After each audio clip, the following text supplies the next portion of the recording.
आप देख रहे हैं टेक्सटाइल मिरर का यूट्यूब न्यूज चैनल। आज हम एक विशेष विश्लेषण लेके आप लोगों के सामने आए हैं। इस विश्लेषण में हम आपको ये बताएंगे कि कोरोना ने वस्त्र उद्योग को किस तरह से प्रभावित किया है, क्या क्या इफेक्ट वस्त्र उद्योग पे आए हैं। इसके अंतर्गत सबसे पहला जो प्रभाव आया है वो ये है कि जो कामकाज मार्च महीने में जहां था वो वहीं रुक गया। जी हाँ, 22 मार्च को जैसे ही वस्त्र उद्योग में भारत सरकार द्वारा लॉकडाउन की घोषणा हुई, जो काम जहां था वहीं अचानक से सभी जगह वहीं का वहीं रुक गया, जिससे शुरुआत में लोगों को लगा था कि 31 मार्च के बाद में निश्चित रूप से कामकाज खुल जाएगा, लेकिन ऐसा हुआ नहीं और भारत सरकार द्वारा इस लॉकडाउन को आगे बढ़ा दिया गया। अब इस लॉकडाउन से क्या फर्क पड़ा? इस लॉकडाउन से वस्त्र उद्योग की पूरी व्यापारिक चेन पूरी तरह से टूट गई और टूटी भी ऐसे कि अभी तक भी ये चेन जुड़ी नहीं है। व्यापार की कड़ियां वापस नहीं जुड़ने से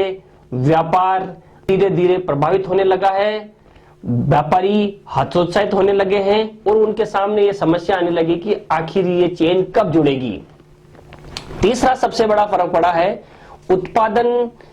बुरी तरह से प्रभावित हो चुका है। लॉकडाउन पूरी तरह से लगने से पूरे हिंदुस्तान में सख्त कर्फ्यू भी लगे और कोरोना की चेन को रोकने के लिए सरकार द्वारा सभी प्रयास किए गए और जिसकी वजह से ये हुआ कि इंडस्ट्री का पूरा प्रोडक्शन हाई स्पीड लू में जिस स्थिति में थी उसी स्थिति में बंद हो गई और लॉकडाउन के निरंतर बढ़ने से जो भी श्रमिक थे, लूमों पे काम करने वाले लोग थे, सब अपने अपने घरों की ओर पलायन कर गए। लेकिन यहां पे एक बात विशेष फायदे वाली ये जरूर है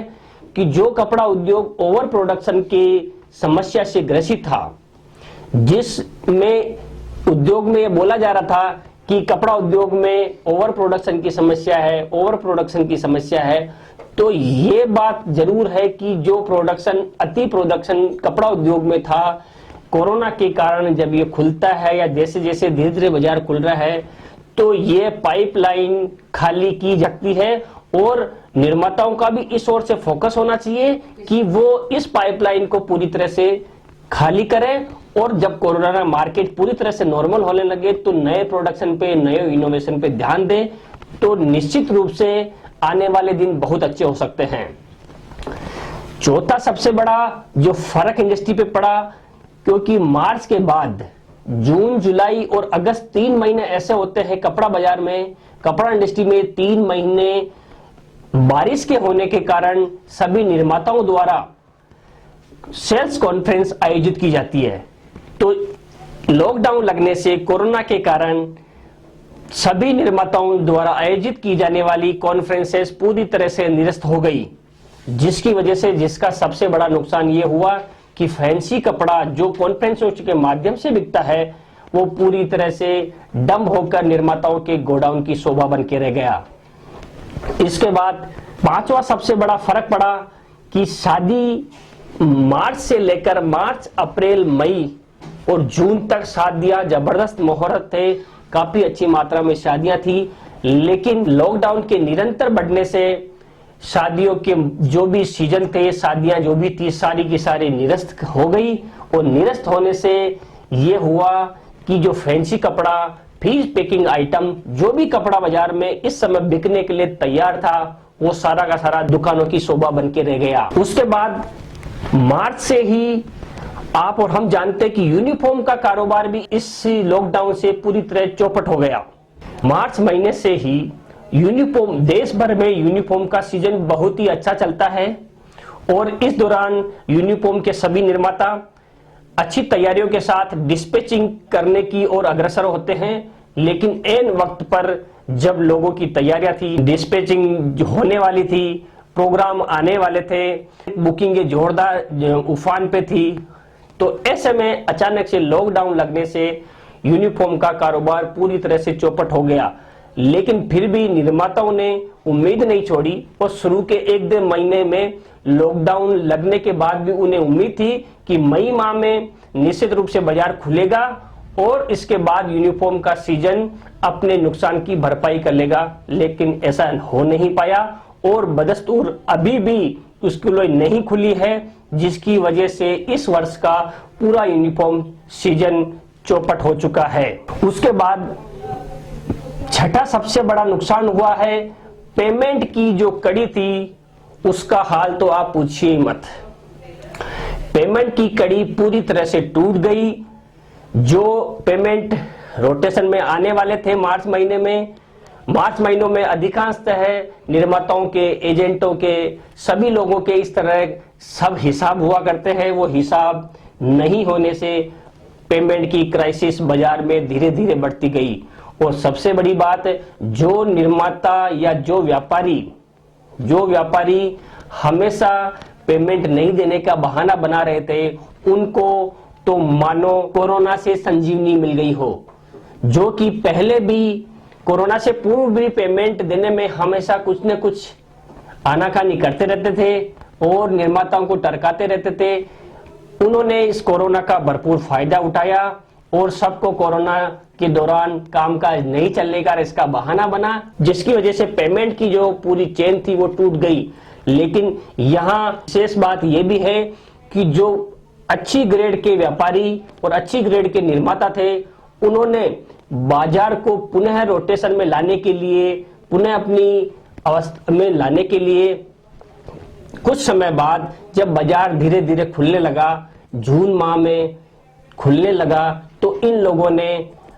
आपस में पेमेंट के रोटेशन को बनाने के लिए अपने जो पैसा मांगने वाले थे उनको पैसा धीरे धीरे चुकाना शुरू किया, रोटेशन बनाया, जिससे बाजार में गति आने लगी। यहाँ सभी निर्माताओं और व्यापारियों के लिए यह भी एक सीख है कि इस दौरान जिन व्यापारियों ने पेमेंट देने से ज्यादा आनाकानी की, जो अभी तक भी इसका बहाना बना रहे हैं, अब आप लोगों को यह सोचना है कि आपको किन लोगों के साथ काम करना है और किन के साथ नहीं, क्योंकि इस कोरोना काल ने सभी को अच्छी तरह से समझा दिया है कि कौन व्यापारी अपने व्यापार करने में पूरी तरह से ईमानदार है और कौन आपको वर्ष भर टरकाता रहता है। इसलिए हम इस चैनल के माध्यम से भी सभी लोगों से निवेदन कर रहे हैं कि कृपया व्यापार को, अगर आप चाहते हैं कि पुनः उसी गति में चलाया जाए या इसकी पूर्व वाली अवस्था को लाया जाए, तो आप सभी लोगों से, निर्माताओं से, व्यापारियों से और रिटेलर बंधुओं से, सभी से ये स्पेशल रूप से निवेदन है कि कृपया इस पेमेंट की श्रृंखला को, इस पेमेंट की चेन को अति शीघ्र बनाएं और व्यापार को गति देने में अपनी पूरी मदद करें। अंत में हम विश्लेषण में अंत में ये बात भी सामने निकल के आई है कि लगातार बढ़ते इस लॉकडाउन के कारण अधिकांश व्यापारियों की मनोदशाएं, अधिकांश व्यापारी, रिटेलर या निर्मातागण नकारात्मक सोच में चले गए। उनके सामने बड़ी असमंजसपूर्ण स्थिति थी। उनके मन में काफी सारे सवाल आ रहे थे कि आखिर, सभी के मनों में बार बार ये सवाल उठ रहे थे कि आखिर स्थिति कब सामान्य होगी, क्या व्यापार कब तक पुनः पटरी पे आ पाएगा, कितना इस लॉकडाउन के दौरान कितना नुकसान होगा, क्या स्थितियां पहले की तरह सामान्य हो पाएगी और भविष्य में व्यापार का स्वरूप कैसा होगा, इत्यादि ऐसे कई सवाल हैं जो आज भी सभी निर्माताओं और वस्त्र उद्योग के हर व्यापारी के मन में है, लेकिन इसका सवाल किसी के भी पास नहीं है। हालांकि लॉकडाउन के दौरान बहुत सी कंपनियों द्वारा, बड़ी कंपनियों द्वारा सकारात्मक माहौल बनाए रखने के लिए, बाजार में ऊर्जा देने के लिए काफी प्रोग्राम भी आयोजित किए गए और बाजार को सकारात्मक बनाए रखने में पूरा प्रयास किया। लेकिन निरंतर बढ़ता लॉकडाउन और अभी भी सामान्य नहीं होते हालात निश्चित रूप से सभी की चिंता का विषय बने हुए हैं। अब देखना यह है कि कोरोना का यह संक्रमण कब समाप्त होता है, बाजार कब सामान्य होते हैं और व्यापार किस प्रकार अपने पूर्व गति में आता है, ये सभी के मनों में सवाल हैं, लेकिन इसका जवाब किसी के पास नहीं है। लेकिन फिर भी हम सभी लोगों को एक बार पुनः विविधता में एकता को दर्शाते हुए पूरी हिम्मत, हौसलों, उम्मीद के दामन तले बंधे इस कपड़ा व्यापार को पुनः गति देनी है और सबको हाथ से हाथ मिलाकर आगे बढ़ना है। टेक्सटाइल मिरर का यूट्यूब चैनल इसी प्रकार के कुछ विशेष विश्लेषण या खास खबरें आप लोगों तक पहुंचाते रहेंगे। इसके लिए आप हमारे YouTube चैनल को निश्चित रूप से सब्सक्राइब कीजिए ताकि आपको समय समय पर रोचक जानकारी, विश्लेषण आप लोगों तक पहुंचते रहें। धन्यवाद।